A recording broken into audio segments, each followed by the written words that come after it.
네, 2차 시에서는 호소의 부영양화에 대해서 하겠습니다. 지금 여러분이 이 사진에서 보는 모습은 앞에서 잠깐 언급했던 광주의 상수원인 동복호의 화순 적벽이 있는 곳입니다. 그래서 지금 여기 있는 이곳이 여러분들이 갈 수 있어요. 여기를 하순군의 그 예약 신청을 하면 갈 수 있는 곳인데, 여기 이제 망향정이라고 있어가지고 옛날에 이 동국댐이 만들어지기 이전에 있는 마을들이 이렇게 수몰된 그런 마을 유래비라든지 이런 게 세워져 있어요. 여기서 영화 촬영도 많이 되고 있고요. 여기가 이제 적벽이고, 여기는 옹성산, 항아리처럼 되어 있다 해서 옹성산이라고 이제 합니다. 물이 이렇게 채워져 있고요. 옛날에는 이렇게 하천이었어요. 동복천이랑 하천이었고, 이 물이 이제 댐에서 내려가면, 동복천에 내려가면 보성강이라는 곳에서 만나요. 하순의 사평이라는 보성강을 만나고, 이게 쭉 내려가면 다시 섬진강하고 만납니다. 이 보성강 하류에가 주암댐이라는 곳이 있어요. 광주의 물이죠. 이렇게 이제 나눠지는 것입니다. 우리는 가끔 그 뉴스에서 녹조 라떼라는 말을 듣습니다. 사실은 녹조 라떼라는 말은 없는데, 우리가 이제 그 녹차 라떼, 그린티 라떼라고 그러죠. 우리가 카페 가서 이렇게 차를 마실 때 마치 그런 것처럼 이렇게 손으로 뜰 수도 있을 정도로 되어 있다는 것입니다. 여기는 낙동강에서 그 관찰된 녹조를 중앙일보에서 보도한 것인데요. 이 녹조가 발생을 하려면 적당한 어떤 영양염류, 그러니까 식물이 먹고 살 수 있는 영양 성분이 있어야 된다는 거죠. 그게 이제 비료 성분이라고 그러는데, 주로 질소, 인, 칼륨인데, 질소와 인 같은 게 이제 물 속에 많이 들어있으면 이게 녹조가 많이 자랄 수 있는 것이에요. 왜냐하면 녹조도 물 속의 식물이기 때문에 이런 질소, 인들이 물 속에 많이 들어와서 식물이 번식할 수 있다는 것이죠. 그래서 물에 이 영양염류가 풍부해지는 것, 이 영양염류가 풍부해지면서 우리는 부영양화라고 이야기합니다. 그러니까 부영양화의 영양이 녹조라떼죠. 결과물. 부영양화의 결과물이 또 녹조라떼. 그러니까 우리가 말하는 녹조죠. 바다에서 적조라고 하는 것의 상대적인 개념으로 녹조라고 이야기를 하죠. 주로 이런 것들은 물이 고여있는 곳에 나타나요. 그러니까 저수지, 호소, 보 이런 구간에서 주로 이제 발생을 하는 것이죠. 그래서 우리가 이런 것들을 이제 하나의 그 어떤 식물이나 이런 호수가 수억 년이 되면 이렇게 변해가는 거 우리는 천이 과정이라고 그러거든요. 변하는 과정, 천이 과정이라고 그러는데, 처음에는 굉장히 깨끗한 호수가 계속 상류에서 흙탕물이 들어오고 비료 성분이 들어오고 하면은 이게 흙탕물이 가라앉고 조류가 발생하고 또 이러면 사체들이 가라앉을 거 아니에요. 그럼 점점 이렇게 습지화가 돼요. 그러니까 빈 영양이 있다가 가난할 빈자예요. 영양 성분이 없어요. 이래야 물이 깨끗한 거죠. 근데 질소 성분이나 인 성분이 많이 들어오면 부영양호라고 그래요. 영양이 많다 이 말이죠. 부영양호. 근데 이게 계속 반복되면 늪지가 돼요. 조그만 저수지 같아요. 빨리 이런 현상이 일어나겠죠? 그러다가 이제 계속 육지화가 되어버리는 거예요. 그럼 나무가 이렇게 자라게 되는 것이죠. 이런 것을 호소 변천이라고 그러는데, 이렇게 되기 전에 우리는 여기서 관리를 해야 되겠죠. 이렇게 되지 않도록 수질을 정화하고 이게 준설을 하고, 이게 관리하지 않으면 물을 마실 수가 없으니까 이런 것에 대한 것을 주로 이제 내용을 하겠습니다. 여기서 우리는 일반적으로 호소라는 말을 쓰는데 이거 어떤 개념인가 하는 것이죠. 그러니까 호소와 호수가 있는데, 호수는 여기 담겨져 있는 물만을 이야기해요. 물만을 이야기하는데, 이 물이 그냥 담겨집니까? 물이 이렇게 잠겨지려면 상류로부터 이렇게 하천에서 물이 내려와야 되잖아요. 이런 물들을 이렇게 가둬놓죠. 이렇게 가둬놓는데, 예를 들어서 산이 이렇게 있으면 비가 이렇게 떨어지면 이 물이 이쪽으로 다 들어오잖아요. 이렇게 들어와요. 근데 이 비가 이쪽으로 떨어지면 다른 쪽으로 가는 것이죠. 그래서 이 비가 이렇게 떨어지는 쪽에 모아지는 거, 이런 것도 이제 유역이라고 해요. 유역. 비가 이게 떨어져서 들어오는 거. 예를 들면 여기는 동복호 유역이다. 바깥쪽에 떨어진 것은 다른 쪽으로 하는 거죠. 이런 거 이제 주화모 유역이다. 이렇게 이제 표현을 하는 것이죠. 그래서 유역까지를 포함한, 그러니까 여기 이게 수면이라고 그러는데, 수면 플러스 유역을 포함한 것에서 오히려 호소, 장소의 개념이라고 그래요. 장소의 개념. 한자로 쓰면 이렇게 잘 이렇게 쓰는 거죠. 물만 표현한 호수라고 이렇게 쓰지만은 이렇게 차이가 있습니다. 장소 개념까지 포함된 것이 바로 이제 호소다 이야기를 합니다. 그래서 부영양화라는 것은 이렇게 뭐 복잡하게 앞에 그림 크게 보여줬던 건데, 복잡하게 풍부하다, 트로피가 영양이라는 뜻이거든요. 그렇게 된다 이 말이에요. 그러니까 우리나라 말하면 이게 그 다음에 트로피가 영양, 케이션이 부영양화. 그러니까 빈영양화 됐던 것에 질소나 같은 영양분들이, 비료 성분들이 많이 들어온 것, 이런 것을 우리는 부영양화라고 이야기를 합니다. 그래서 호수의 부영양화 과정은 이렇게 오염물질 많이 들어왔는데, 이 오염물질들이 이제 이런 미생물들을 분해할 만큼보다 훨씬 더 많이 들어가기 때문에 이게 축적이 되는 것이죠. 축적이 돼요. 그렇게 축적이 되면 조류, 그러니까 여기서 말하는 조류는 새가 아니고 플랑크톤을 말하는, 식물성 플랑크톤, 녹조를 말하죠.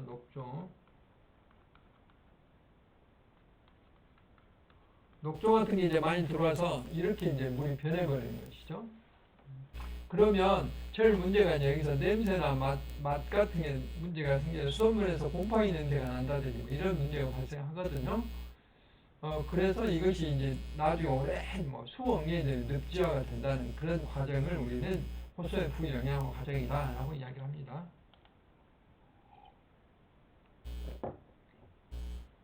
부영양화를 일으키는 원인은 뭐냐? 제일 큰 것은 이거예요. 이제 비점오염이라는 거예요. 비점오염은 나중에 다시 강의하겠지만, 비점오염은 우리가 가만 놔둬도 이 호수가 오염이 된다 이 말이죠. 뭐 오염은 여기에 뭐 자동차가 다니는 것도 아니고 사람이 다니는 것도 아니고, 그만 놔둬도 조류 이런 녹조가 발생할 수 있다 이 말이죠. 이 원인이 뭐냐? 주변에 산, 들 이런 데서 낙엽이 떨어지면, 낙엽이 이제 썩으면 이게 다 질소인 아닙니까? 또 우리가 농사를 지으면 퇴비라든지 비료를 하게 되잖아요. 이 농사를 지으면 사용한 비료, 여기 보면 비료 생산 보증표 해가지고 이게 그 시골에서 제가 직접 찍어온 것인데, 우리가 그 자동차를 타고 다니다 보면 시골 농가에 엄청나게 많이 이렇게 비료를 쌓아놓은 것을 볼 수 있어요. 막 여러 개 쌓아놨죠, 이렇게. 이게 이제 밭으로 다 가죠, 논이나. 이게 이제 비가 오면 이게 쓸려서 하천으로 들어오게 되는 것이죠. 그러면서 이제 부영양화가 일어나는 것이죠. 그래서 아까 여기 말한 산에서 들어오는 비점오염원, 이런 것 때문에 주로 부영양화는 여기 있는 5번이나 6번 되면 주로 일어나고요. 과거에는 하수도라든지 공장 폐수가 유입돼서 일어나는 경우가 꽤 많았지만, 지금은 이제 이런 것들은 점오염원이라고 그러고 다 하수 처리장이나 폐수 처리장으로 가기 때문에 크게 영향은 없다라고 이야기를 할 수 있어요. 그 외에는 좀 복잡하게 된 생략을 하고, 아무튼 그리고 이제 나머지 조건들은 이제 이렇게 온도가 높다든지, 그 다음에 물이 정체되어 있기 때문에 저수지 같은 경우는 이런 것이 원인이 된다라고 이제 이야기를 할 수가 있습니다. 그래서 부영양화가 일어나면 어떤 현상이 일어나냐? 바로 녹조라 때 녹조가 발생한다 이 말입니다. 이런 녹조가 발생할 때 이제 이게 물에서 꽃이 피었다 그래서 물꽃 현상. 이것을 한자로 표현하면 수화현상. 이렇게 이제 설명을 하는 거죠. 이것이 우리가 흔히 말하는 록조 라떼라는 것이죠. 록조 라떼. 뭐 라떼라 말 쓰지 않습니다. 녹조라고 그냥 쓰죠. 녹조 현상이라고 쓰죠.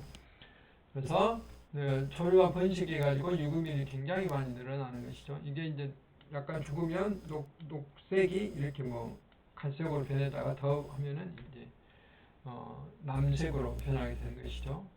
물이 그 맑기가 낮아지는 것이죠. 물이 맑기가 낮아지고 그 다음에 호수 바닥 측은 산소가 적게 되는 이런 것들을 이제 현기성화라고 그러는 산소가 줄어드는 이런 문제가 발생합니다. 당연히 부영향이 일어나면 물고기도 살 수 없게 되겠죠. 물고기 살 수 없고 폐류, 조개류도 살 수 없게 되고 이런 것들 죽게 되는 것이죠. 그다음 가장 문제는 우리들이 이제 여기에 물을 수돗물로 사용해야 되는데 물에서 냄새, 곰팡이나 흙냄새 이런 게 나오고 맛이나 색도 이상하게 되는 것이죠. 그 다음에 특히 이제 최근에 이런 그 녹조가 많이 발생하면 이런 녹조들이 바람에 날려서 사람의 호흡기로 들어온다는 이론도 있고 연구 결과도 밝혀져 있고 또 이게 벼라든지 채소라는 데도 흡수가 된다 이런 독소들이 이런 것까지 최근에 이제 보도는 되고 있는데 좀 더 이제 규명을 해봐야 되겠죠. 부영양화의 그 호수의 특성은 전문적이어서 제가 이제 이거는 그냥 간단히 하겠습니다.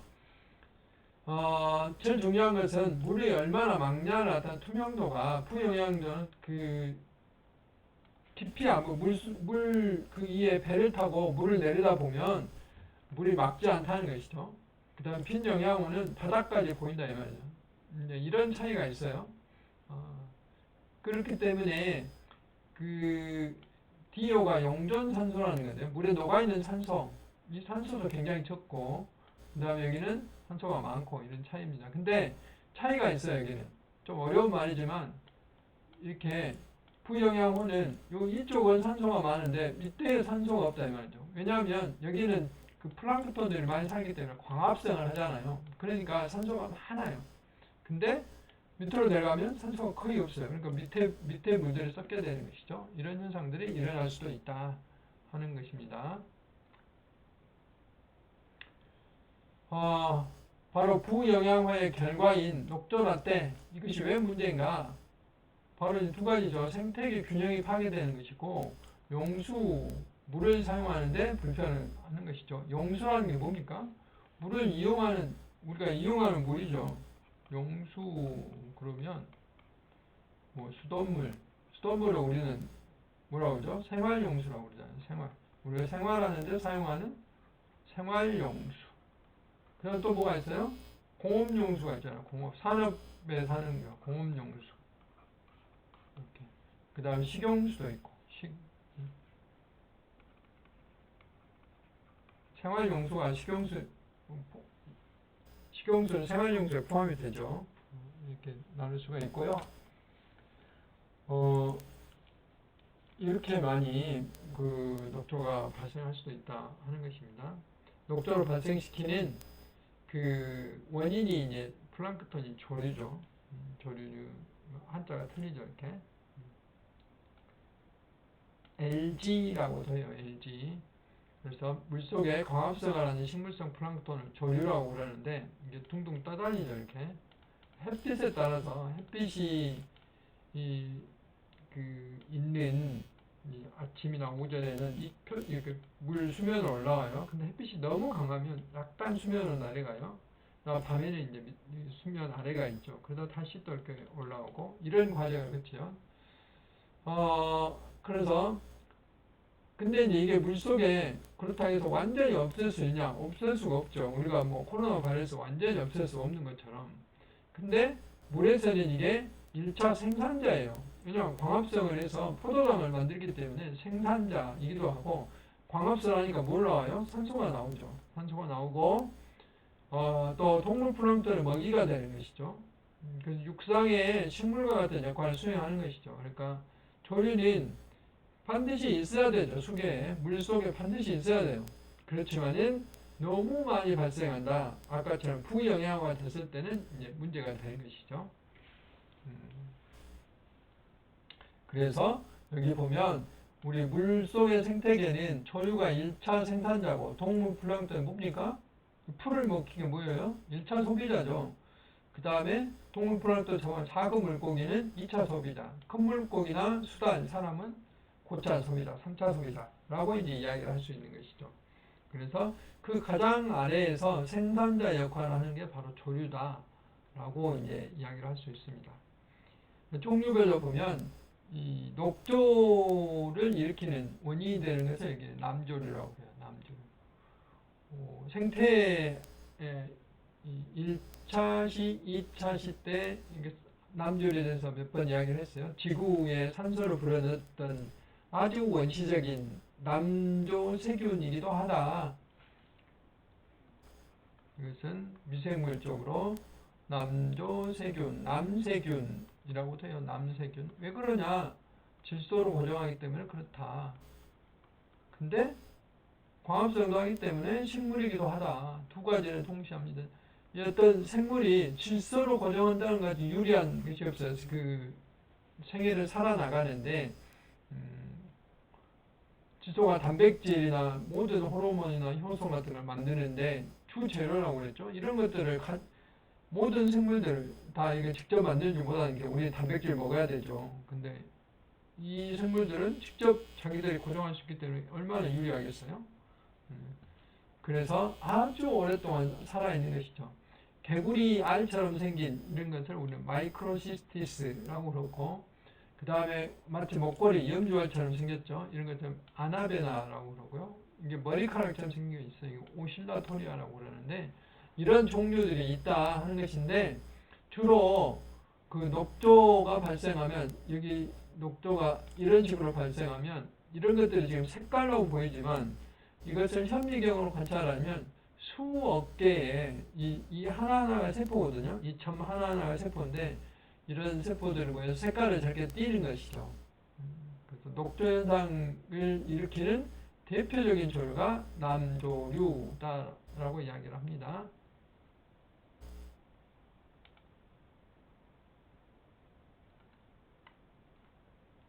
그 다음에 남조류를 조금 더 다른 각도로 사진을 찍어 놓은 거죠. 아까 아나베나 염주알처럼 생겼다고 그랬는데 이렇게 한 줄로 쭉 되어 있는 거. 그 다음에 뭐 오실라토라는 머리카락처럼 생겼다고 그랬죠.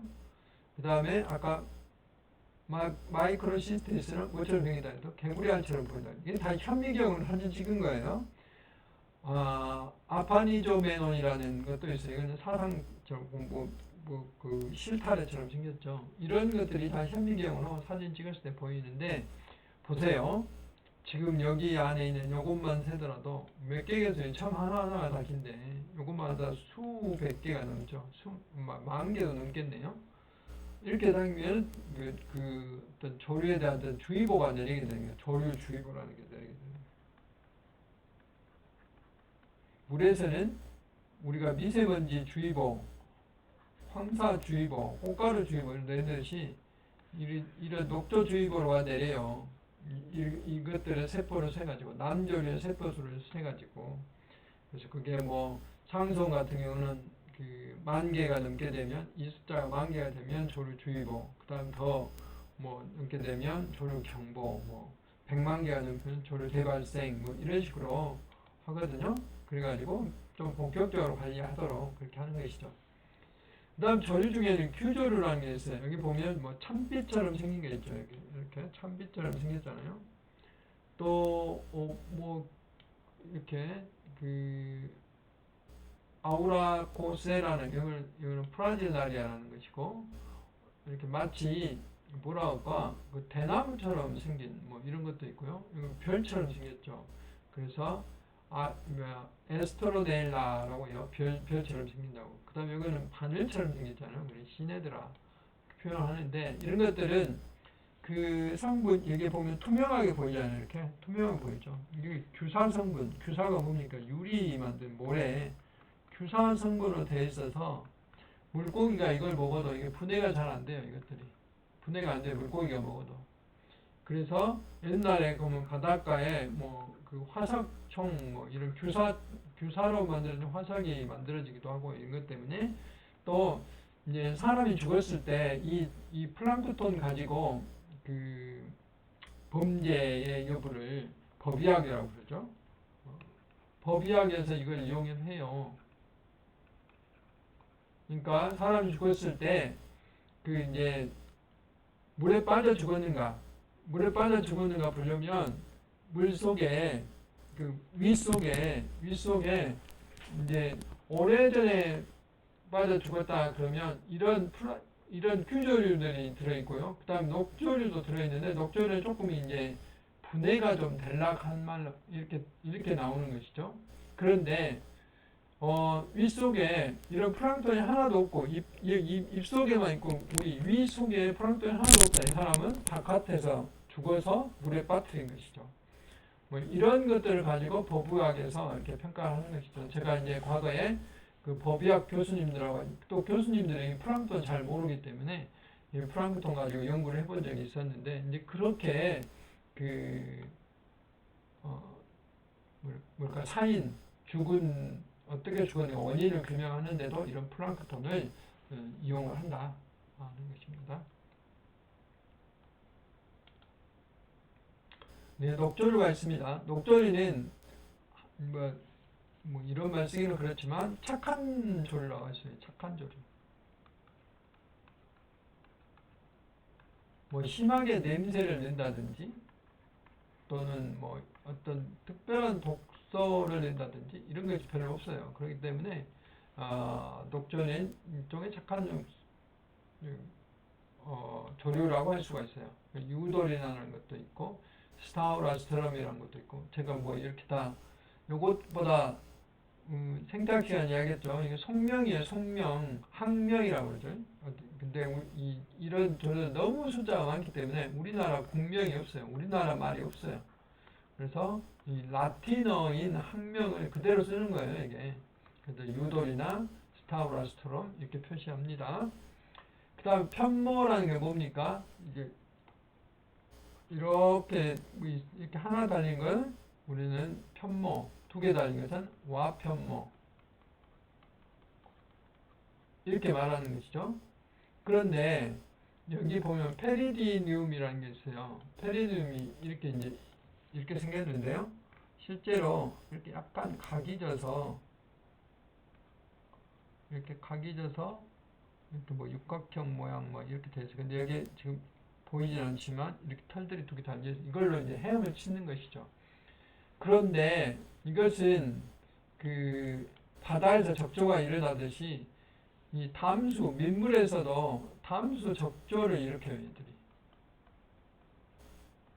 마치 그 저수지 물을 표현이 좀 그런데 돼지라고 피를 거기다가 담아놓은 것처럼 빨갛게 변해버려요.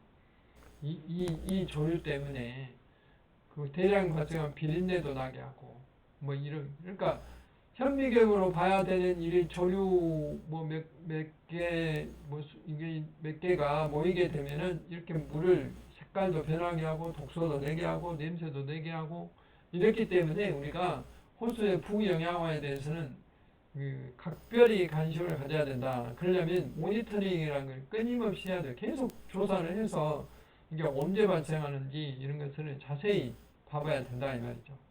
그래서 그 발생 원인이 뭐고 어떻게 우리가 대책을 세울 것인가를 이렇게 끊임없이 이렇게 조사를 하죠. 배 타고 또 뭐 약재도 살포하고 있고. 그 원인은 당연히 비료 성분이 영양염류가 바깥에서 들어와서 그런 것이죠. 질소나인 같은 거, 생활하수, 비저모염원 이런 것들이 물속으로 들어와서 그런다라는 것을 아까 이제 제가 이야기를 했죠. 그 다음에 이렇게 되는데 이것만 들어오다 해서 이렇게 발생하냐? 꼭 그런 거 아니고 조류 번식 환경이 만들어져야 돼요. 먹이인 질소인 같은 게 많이 들어오고 그 다음에 물이 이제 저수지처럼 정체되어 있어야 되고 겨울철에 발생하지 않아요. 이게 추우니까. 근데 봄에서 여름까지는 온도가 올라가기 때문에 얘들이 이제 활발하게 자라게 되는 것이죠. 마치 우리가 뭐 겨울철에 어떤 채소를 재배할 수 없잖아요. 비닐하우스가 아닌 바에는. 그다음 적당량의 햇빛이 비추고 있다든지, 그 다음에 잔잔한 바람이 전혀 없는 것보다는 잔잔한 바람이 불었을 때 녹조가 활발히 번식을 한다 이 말이죠. 그래서 이런 그 바깥에서 이런 물질들이 생활하수라든지 이런 것들이 바다로 이게 강으로 들어옴으로써 또는 호수로 들어옴으로써 이런 것들이 발생할 수도 있다 하는 그런 것이 되겠습니다. 그래서 이제 앞에서 이미 다 말한 내용이지만은 조류가 적었을 때 이렇게 이게 상수원이 이렇게 굉장히 많잖아요. 그런데 녹조가 발생하면 이걸 이제 사진을 찍기 위해서 일부러 이렇게 찍어 놓은 것인데 호수 가장자리에 호안에 이렇게 녹조가 쌓여 있는 걸 볼 수가 있죠. 여기가 이제 물이고 이렇게 발생할 수가 있고요. 담수 적조가 발생한 것이죠. 여기 보면 지금 사진이 작아서 잘 안 보이는 이게 이제 말 그대로 그 빨간색이에요. 빨간색. 적조가 발생한 것은 빨간색으로 보인다 하는 것입니다. 그래서 이런 것들은 아까 뭐 때문에 그런다 했죠? 와편모 조류라는 이런 조류가 발생함으로써 적조가 일어난다라고. 바다에서도 이런 이 편모 조류 때문에 일어난 현상이 똑같은데 종류가 좀 틀리죠. 또 언제 주로 발생하냐? 비가 많이 온 후에 발생을 해요. 왜 그러겠어요? 비가 많이 온 후에 발생한다. 왜 그러겠어요? 비가 많이 올 때 산이나 들이나 도로나 이런 데서 흙이나 낙엽이나 이런 것들이 휩쓸려 들어오죠. 근데 흙이나 낙엽 속에는 뭐가 있죠? 비료 성분인 질소나 인 같은 영양염료가 들어있기 때문에 그런 것이죠. 그래서 뭐 우리가 그 밭에서 이렇게 채소를 가꾸기 위해서 퇴비를 뿌리게 되면 이게 비가 왔을 때 이게 이제 휩쓸려서 강이나 호수로 들어오게 되는 거죠.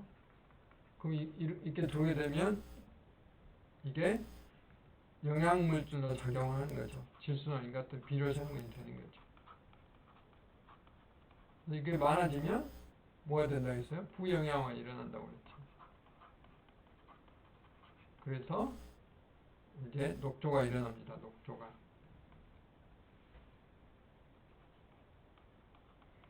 이렇게 되는데 이렇게 되는 과정 중에 여기에 이제 비라는 게 작용하는 거죠. 비가 올 때 이렇게 흘러 들어오는 것이죠.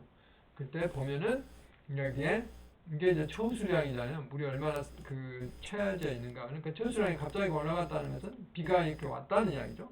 비가 온 이후에 약 1, 2주 후에 보면 이렇게 남조류가 이제 여기는 중류는 아까 댐 사이트보다 가운데 쪽, 그러니까 댐이 이렇게 여기가 댐이 있으면 이 정도 중류, 여기는 상류, 여기가 하류라고 그러죠. 상류, 중류, 하류 쪽에 모두 다 상류, 중류, 하류 모두 다 비가 온 후에 나중에 한 1, 2주 후에 이렇게 남조류수가 많이 올라가는 걸 알 수가 있어요. 그래서 강우와 밀접한 관계가 있다 하는 것입니다. 근데 그때 비점 오염원이 몽땅 들어온다는 이야기예요. 그러니까 이때는 남조류가 녹조 현상을 일으키는가 일으키지 않는가 그 세포수를 정밀 조사를 해서 계속 대비를 해야 된다는 것이죠. 그런 것을 분명하게 알 수 있는 것입니다. 그 다음에 녹조가 발생했을 때는 이렇게 황토를 살포한다든지, 황토를 살포하면 얘들이 이제 황토 속에는 철분 성분들이 있어요. 철분은 응집제 역할을 하거든요. 응집을 시켜가지고 이걸 이제 가라앉혀요. 이렇게 하죠. 근데 이거는 죽이지는 않기 때문에 나중에 살아나와서 다시 이제 번식하는 이런 과정도 거치는데, 황토를 뿌린다든지, 그 다음에 황산동이라는 약품을 살포하는 경우도 있어요. 이런 경우는 이게 구리이기 때문에 동이 구리지 않습니까? 구리가 이 조류의 광합성을 못하게 해요. 광합성을. 그래서 죽게 만드는 것이죠. 효과는 굉장히 좋은데 이제 일부 이게 화학약품을 사용함으로 인해서 조금 우려하는 그런 것도 있다 하는 것이고, 이제 지속적으로는 물속에 공기를 집어넣는 거죠. 이게 이제 폭기 장치라고 하는데 공기를 집어넣은 장치인데 보면은 댐 안에다가 이 기둥을 세워요. 공기 기둥을 세워가지고 여기가 컴프레서를 넣고 호스를 통해서 공기를 불어 넣어줘요. 그러면 공기가 그러니까 이제 이렇게 댐이라면은 공기통로가 있을 거 아니야. 이렇게 뭐 이렇게 해서 펑 터지고 펑 터지고 이렇게 터지면 이런 모양이 되는 것이죠. 그러면서 거의 한 3일에 한 번씩 이 아랫물하고 이 물을 섞이게 만드는 거죠. 이렇게. 이게 물을 돌게 만드는 거예요. 이렇게 돌게 만드는 양쪽에서. 그러면 이 물과 아랫물이 섞이게 되니까 어떤 현상이 일어나냐? 조류는 빛이 광이 있어야만이 활성화가 일어나는 거죠. 근데 밑으로 내려가면 빛이 없잖아요. 이게 시들시들하게 되고 또 올라오고 이런 과정이 계속 반복하다 많이 발생할 수가 없는 것이죠. 그 다음에 산소를 불어넣기 때문에 바닥이 현기성 상태가 아닌 그런 이제 두 가지 역할들을 하는 것이죠. 근본적으로는 외부로부터 비점 오염원이 적게 들어오도록 아까 인공 호수라든지 인공 이 습지, 인공 습지라든지 또는 댐 안에 인공 식물 섬이라든지 이런 걸 만들어서 오염물질을 적게 들어오도록 하는 게 근본적이고 또 비료를 적당히 사용하도록 이렇게 권고를 하고 또 호수 내에서는 이런 수중 폭기 장치라든지 인공 식물섬이라든지 이런 것들을 만드는 이런 작업들이 필요하다 하는 것입니다. 그래서 이런 대책들이 있어요. 또 녹조는 단실 내에 해결되지는 않지만은 이런 작업들 가장 중요한 것은 상수원, 상류나 이런 곳에서는 녹조가 발생하지 않도록 그런 가능하면 할 수만 있으면 농지라든지 이런 것들을 매입해 가지고 거기에 자연 식생이라든지 그다음에 인공 습지 이런 것들을 조성하면은 좀 더 맑은 물을 공급받을 수 있지 않을까 그렇게 생각을 합니다. 그래서 여러분들이 수돗물을 1톤 사용하면 뭐 200 얼마인가 그 돈을 내요. 그게 이제 물용 부담금이라는 건데 그 부담금을 가지고 이런 땅을 사갖고 수질 보존 사업을 하는 것이죠. 또는 그 주민들을 지원하기도 하고 이런 것들이 있습니다. 제가 과거에 녹조가 전하는 교훈이라는 이제 그 기고를 한 바가 있는데 바로 이제 제가 오늘 강의했던 내용들이 여기 들어 있습니다. 그래서 이번 시간은 주로 호수의 부영양화에 대해서 이야기를 하면서 자연스럽게 이것이 남조류에 의한 녹조 현상하고 이어진다. 녹조 현상은 부영양화의 결과이다. 라는 말까지 제가 했습니다.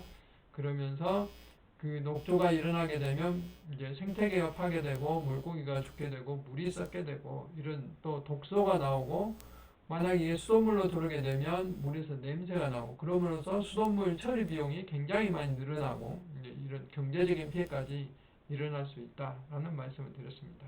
네, 수고 많이 하셨습니다.